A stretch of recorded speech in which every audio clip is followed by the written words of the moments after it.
I know you've expressed frustration at inability to develop chemistry during this stretch, but during that fourth quarter run, did you see things that you can build upon moving forward? Yeah, we had a lineup in there that just played hard, played fast, covered for one another, and we shared the ball and was able to knock down some shots. Energy and effort.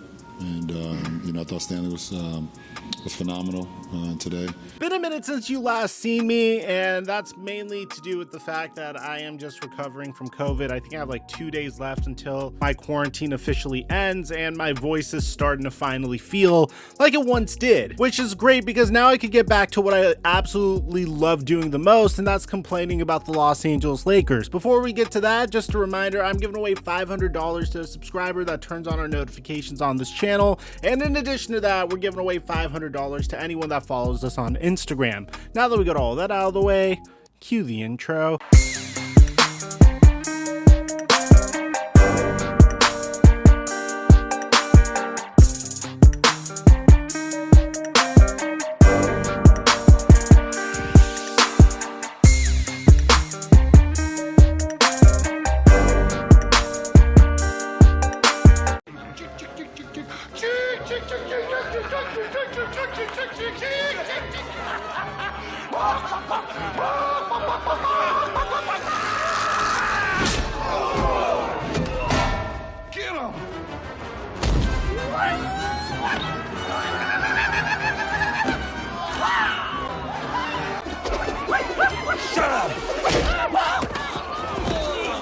Mic check 1 2 1 2. What's going on, everybody? Yesterday we got the honor and opportunity to watch the Los Angeles Lakers get absolutely decimated on national television. And ultimately, LeBron James gave a really horrific excuse for why the Los Angeles Lakers aren't performing well currently.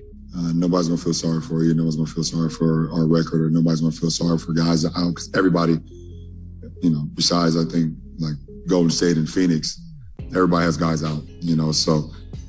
When he said the Golden State Warriors and the Phoenix Suns were the only teams that are currently at full strength.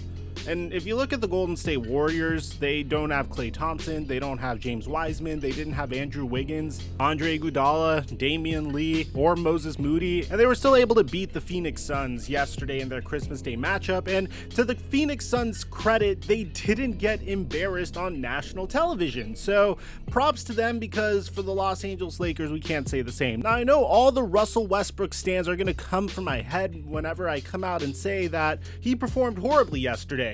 And yes, he isn't the worst player on the Los Angeles Lakers. No, he still doesn't fit in with the Los Angeles Lakers. No, he's not the only reason why the Lakers aren't performing well. He's just one of the many problems that make this team just completely not work. And honestly, having LeBron James sit back and smile and act like everything's okay, and Dwight Howard come out and say, just wait until we get into the playoffs and we're going to figure it out, is just making me a little bit more uneasy, because it just seems like they're not being rational, or they don't show any urgency in regards to how bad the situation currently is. Well, one of the band-aids that the Los Angeles Lakers had in order to at least try to give them at least some sort of momentum boost or some sort of morale boost was signing Isaiah Thomas to a 10-day contract. And to be honest, I really was happy for IT the moment he got his opportunity. I think at heart we are all rooting for Isaiah Thomas to succeed wherever he goes. Even though he might not be the player he once was in 2017,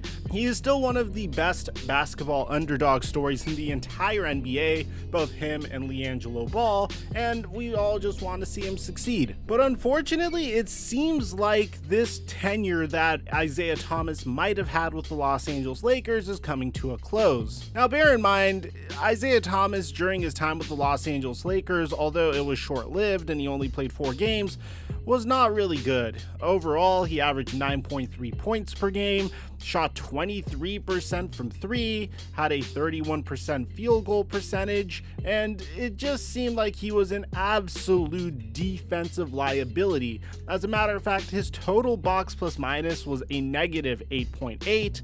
his offensive box plus minus being a negative 5.9, and his defensive box plus minus being a negative 2.9 as well.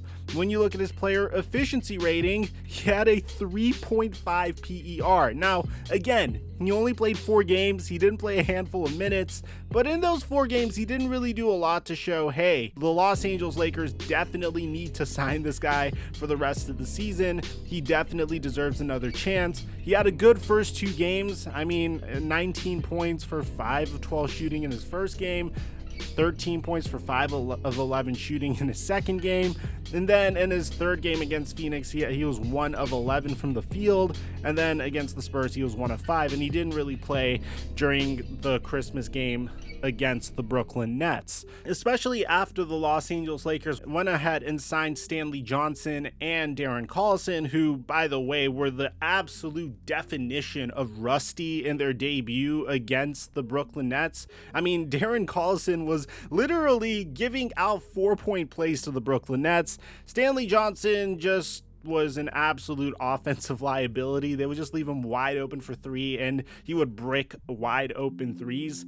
But hopefully as time goes on, they get it together and maybe they could become contributors. But as for Isaiah Thomas, unfortunately, his time with the Los Angeles Lakers has come to a close, because according to Champ Charania, the Los Angeles Lakers and Isaiah Thomas won't do a second 10-day contract, making him a free agent. Now, the good news is that this might not be it for Isaiah Thomas's tenure in the NBA, because multiple teams are expected to express interest in Isaiah Thomas, who averaged 9.3 points in 4 games for the Los Angeles Lakers. Now, yeah, this might be the end for Isaiah Thomas, the Los Angeles Laker, but I could see multiple other teams hitting up IT for an opportunity to at least ride the bench for the rest of the season, and at least he'll get a decent paycheck for doing that. I don't think Isaiah Thomas is ever going to get to that point where he's absolutely dazzling us as he did in 2017. He went through a huge hip injury. Unfortunately, he's kind of a liability on the defensive side of the floor. That one season, it should be appreciated the same way we appreciate Lynn's sanity in today's day and age, and it was a remarkable season. It's also important to note that this was going to happen to Isaiah Thomas no matter what. He was signed during a time where the Los Angeles Lakers were absolutely desperate for guard play, and they still are very desperate for guard play. I mean, they're without Kendrick Nunn and Rajon Rondo currently, but at the time that Isaiah Thomas was signed, Russell Westbrook was in COVID protocols. The Lakers still didn't have Kendrick Nunn back. Malik Monk was also in COVID protocols, and they recently were able to get some of those players back. So that kind of made Isaiah Thomas expendable, and unless if he came out and absolutely tore it up on the court during this 10-day contract, which he didn't, then he wasn't going to sign with the Lakers anyway. It seems like a lot of old players might come back to the NBA. J.R. Smith is trying to come back. Michael Beasley's trying to come back. So it'll be interesting to see what the Lakers do in order to become somewhat better, but honestly, it's not looking good if you're a Los Angeles Laker fan at this point. Let me know in the comment section down below what you guys think about all this, man. Aside from that, I'm your boy Mike, and I'm dropping our mic until our next upload.